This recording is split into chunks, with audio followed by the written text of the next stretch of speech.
UPSC करत आहेत ती मुलं आत्महत्या करतात का? याचं कारण काय? ती नाही लागली तर आत्महत्या करतात का? त्यांना भीती कशाची? त्यांना भीती समाजाची. कारण आपण समाजातली लोक समजून घेत नाही. आपण समाजातली लोक काय म्हणतो, एवढा शिकला सवरला ना आता वावरामध्ये करायला लागा.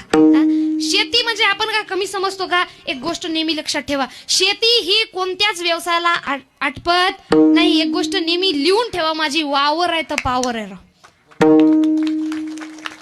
आणि इथून येणारा सगळे जे दिवस आहे ना हे शेतकऱ्याचे आहेत. आणि एक गोष्ट लक्षात ठेवा, शेती ही विकायसाठी नाही, शेती ही राखायसाठी आहे. आणि ही गोष्ट आपण आपल्या लेकरांना समजावून सांगा, बाबा तू शिकत आहे ना, जा शिक. नाही नोकरी लागली ना, तुझी शेती आहे ना, हे काही कमीपणाची बाजू नाही. आपल्या बाप दादांनी ही शेती करूनच पूर्ण केलेलं आहे. बरीच जण म्हणतात शेतामध्ये काय परवडतं. त्यांना सांगू इच्छिते, शेतामध्ये खूप परवडतं. फालतू एवढी लोक, फालतू आपला देश कृषीप्रधान आहे का? पण शेतामध्ये तोपर्यंत शेतकऱ्याला परवडत नाही जोपर्यंत स्वतः शेतकरी शेतामध्ये राबून काम करत नाही.